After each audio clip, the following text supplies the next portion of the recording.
이미 서로 간에 합의가 끝난 상태이기 때문에 추가로 보상해 주지는 않는다, 뭐 이런 얘기를 당연히 할 수밖에 없습니다.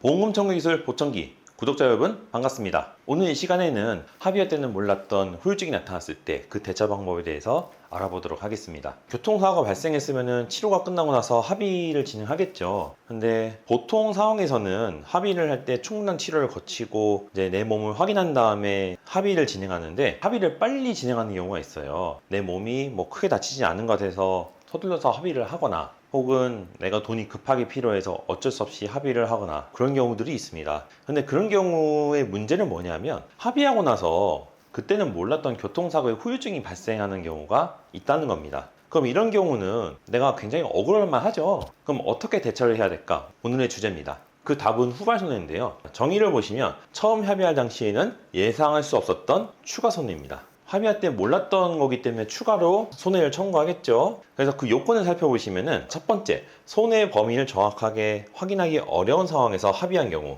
예를 들어 보면, 내가 교통사고 났을 때는 어깨가 아파. 근데 이게 그냥 타박상으로 아픈 건지 파열돼서 아픈 건지 모르는 상태에서 합의를 했는데, 그러고도 계속 아파서 확인해 보니까 MRI를 찍은 결과 파열이 됐다, 뭐 이런 식인데, MRI를 찍기 전에는 내가 얼마나 다쳤는지를 정확하게 확인할 수가 없어요. 그래서 그런 상황이 벌어지고, 두 번째, 합의 다시 사정으로 후발손해 예상이 불가능한 경우. 비슷한 내용이죠. 내가 합의할 그 당시에 어떤 병원 기록이나 서류나 그런 것을 보면은 저 사람이 후유증이 있었을 거라고는 전혀 예상할 수 없는 그런 상황들이 있습니다. 그래서 이런 경우에도 후발손해가 인정되고, 세 번째, 후발손해가 예상되었더라면 사회통념상 그 금액으로는 합의하지 않았을 만큼 후발손해가 중대한 경우. 상지수익액 항목에 대한 얘기예요. 뭐 염자사고야 대충 뭐 150만원, 200만원 이런 식으로 합의를 하는데, 상지수익액이 발생하게 되면은 내가 후유증이 생겨서 일을 제대로 못한 거를 수치한 거기 때문에 아무래도 염자사고보다는 훨씬 금액이 높게 나타납니다. 그런 게 예상이 되었다면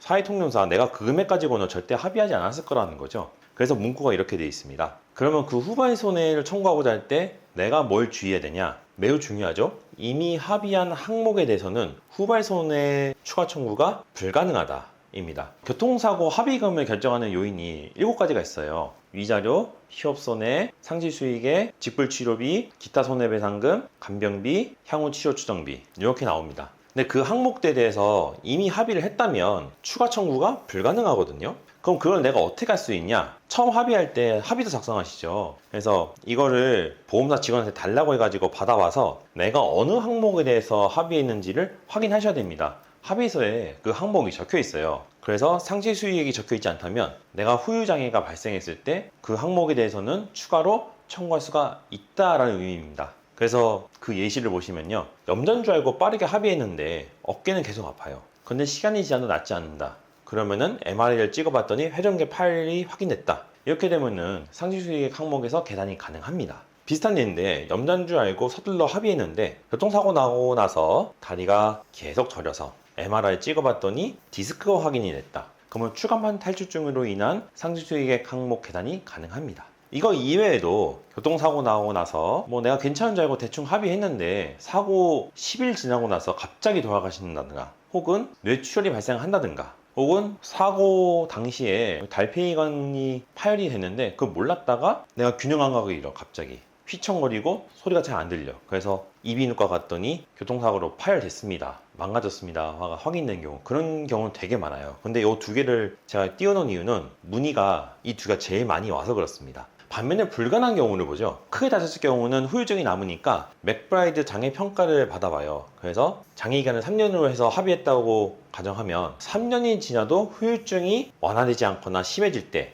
그럼 이때는 후발손해가 가능하냐? 불가능하다는 얘기입니다. 그 이유가 뭐냐면, 상시수익에 대해서 이미 합의를 마친 상태이기 때문에 기존에 있던 장애가 심해진다고 해서 더 보상해 주는 건 아니에요. 만일 새로운 장애가 나타났다면 얘기는 다르겠지만, 그게 아니라면 후발손해 청구는 불가능하다는 얘기입니다. 그래서 이런 내용을 잘 확인해 주시고 대응하시면 될 것 같아요. 오늘 준비한 주제는 여기까지입니다. 사실 내가 교통사고 합의하고 나서 뭐 추가로 손해가 발생한다는 개념은 굉장히 생소하죠. 그리고 이런 거 문의하시는 분들은 그냥 섣부르게 합의를 하신 다음에 미처 내가 체크하지 못했던 어떤 부상이 나타나기 때문에 그걸로 후유증이 발생해서 이거를 좀 더 보험사에다가 청구해서 내가 제대로 된 보상을 받아야겠는데, 보험사 입장에서는 어떻습니까? 이미 서로 간에 합의가 끝난 상태이기 때문에 추가로 보상해주지는 않는다, 뭐 이런 얘기를 당연히 할 수밖에 없습니다. 보험사 입장에서는. 왜? 서류가 들어온 게 그거밖에 없었으니까. 그래서 나는 제대로 된 보상은 받아야겠고, 난 보험사에서는 아니라고 하는데 새로운 손해를 입증하라고 하거든요. 그러면은 개인의 힘으로는 굉장히 힘들다고 봅니다. 그래서 이런 경우가 발생했으면은 주변의 전문가나 저희 보험사 등에 무료 상담하셔서 반드시 제대로 된 보상을 받으시길 바라겠습니다. 보험금 청구에서 보청기는요, 매일 아침 8시에 업로드가 되니까요. 내용 보시고 유익했다 생각드시면 구독과 좋아요